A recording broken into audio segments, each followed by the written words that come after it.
today we want to talk about how do we stand out with employers, and let's just for now we're going to talk about how to have impactful conversations.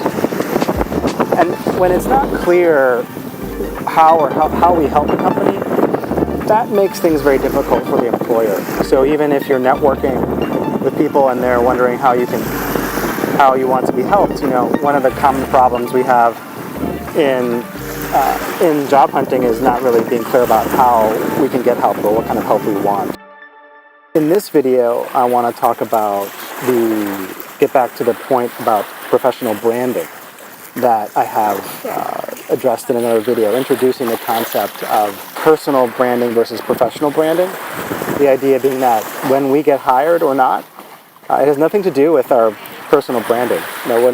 When we go home after a day's worth of work, we're going to be the person that we are, and we're actually going to be different people to different persons. So the way we are, the relationships with our family members, that's going to be different than the way we are with our roommates or our friends. And that's the richness of being human, of being a person. And then when it comes to work, we're coming to work because we are there to help address a certain class of problems, address a certain set of solutions that clients or the company needs. And that's going to be, have some variation, but be on a particular theme.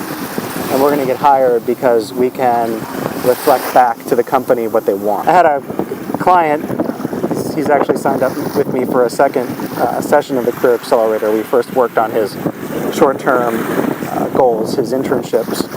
Now we're working on his full-time job. A couple months ago, he received an email from somebody saying, well, it's great that you want to do analytics and machine learning, but what do you mean? What specifically do you want to do? Because saying that you want to do analytics is just very general, saying, hey, hi, I'm a good person. So in this job hunt that's facing you, coming up for you at this time, what is the message that you're going to share with people that's very clear?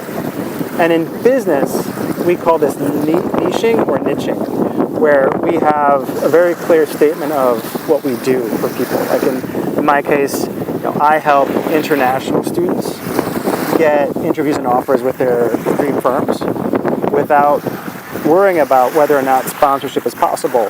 That's a version of my branding and my value statement or my purpose. And for some people that's going to resonate really well, right? For domestic students, that's not.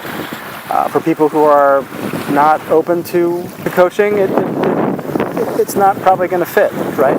But for you in your job, now that you are going to be wanting to get into that dream firm, into that dream bank or that dream tech firm, and a team within that firm, realize that these teams are different and they have different goals. The business process outsourcing unit of a big tech firm is different than the content creation or the product development units, right? When you go into these conversations through research, through explorations that we do, let's start to be aware of the message that we're bringing, because 99% of people in the job hunts, they're freaking out because they're not having progress. And a lot of that has to do with the fact that they're out there with a branding or a message, which is, I want a job. I want sponsorship. Please help me. And that does not fall on sympathetic ears with employers. Employers are not open to that kind of messaging, especially because there are people who are out there taking the time to understand what the companies want and positioning themselves as a solution. If we had to just do one big shift here in our job hunts to make more progress, it would be making it simple for people. Rather than branding ourselves as a job wanter, branding ourselves as a problem solver. So starting with that distinction. And then knowing that we want to be problem solvers, that sounds better, right? That sounds more hireable than I want a job and help. Knowing that we want to show up as problem solvers, then going and doing the work of finding out, okay, for my dream firms, what problems do they have? and how are they solving those problems? We can go from having no experience or no awareness of what companies actually want, not trying to assume that we know, because we usually don't, to being very clear about what these companies want and need, and then building that into our presentation of ourselves, into our resumes, cover letters, our networking calls. So just a quick note here about how clear are we in our messaging with our dream employers, and how can we get better at that? So thanks for watching. Please like and subscribe. JStewartBradley.com is the website if you want to check it out.